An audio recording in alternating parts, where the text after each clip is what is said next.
Just about everyone these days is talking about technological disruption and the uncertainty of a very much digital future. How prepared are our children for this future? Well, first, the good news. A recent article by MarketWatch predicts that close to 15 million new jobs will be created in the US over the next decade as a direct result of automation and artificial intelligence. But here's the bad news. You see, in the process, some 25 million jobs will be eliminated. This is just one of so many reports and stories about how much our future will be shaped by technology. Is our children's education alone enough to prepare them? Well, here's one powerful, if perhaps a little unconventional way to make sure our children are better prepared. Let them know how the real world works a lot earlier in their lives. Sure, what they're learning in school today should continue, but they need more than just education. Let me show you what I mean. Here's a typical math problem your child would get in school. Of course, the answer is quite straightforward.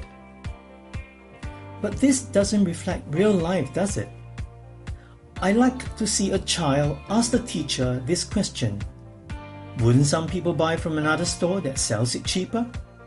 That's the real world. Of course, not everyone will be pleased, or so I think. If we continue to keep real-world knowledge away from our children's school life, we are not doing enough to prepare them for what's to come.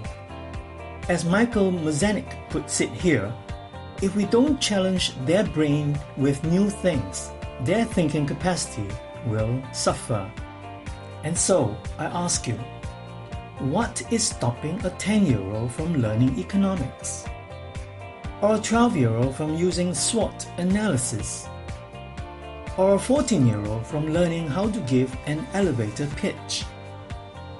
For instance, they will start their teenage life with a real-world perspective and be asking questions that matter, questions that bring about real learning.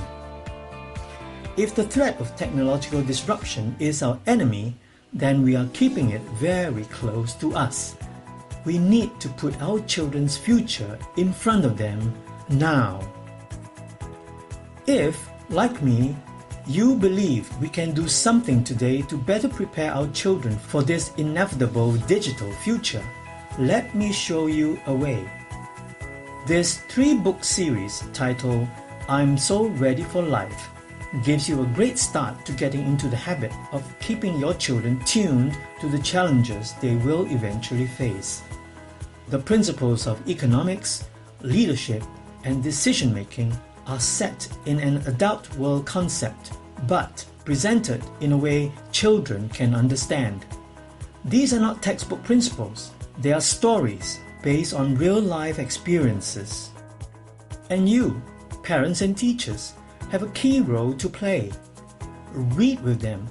Share your own experiences with them. Tell them stories to make these lessons come to life. Have children research the subject matter and discuss them in class. Use this life guide to help you converse with your children on each chapter they read in I'm So Ready for Life. This life guide contains many other examples that you can use in your conversation, and they are all aligned to the threats of technological disruption.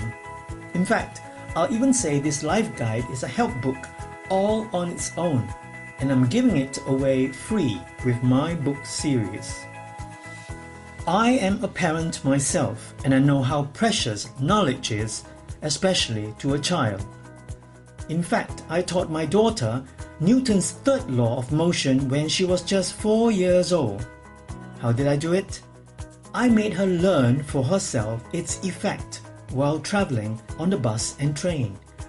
You see, a child is never too young to learn anything, so long as we use the right language. So here's the reality. The future will come, like it or not. Our children will have to face it. How they face it is something we can do something about today.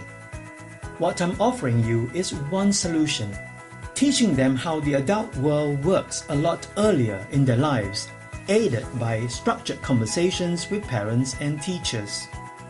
I've done the thinking for you and have put them into this neat little package. It may be a small step, but it's monumental when you consider the learning opportunities this habit can create in your children's school life. As Henry Ford said, and this is also something I put in book 2 of I'm So Ready for Life, if we think we can, or we can't, we are right. So let's face the future with optimism and prepare our children for the 15 million new jobs waiting to be created. I wish you and your children all the best.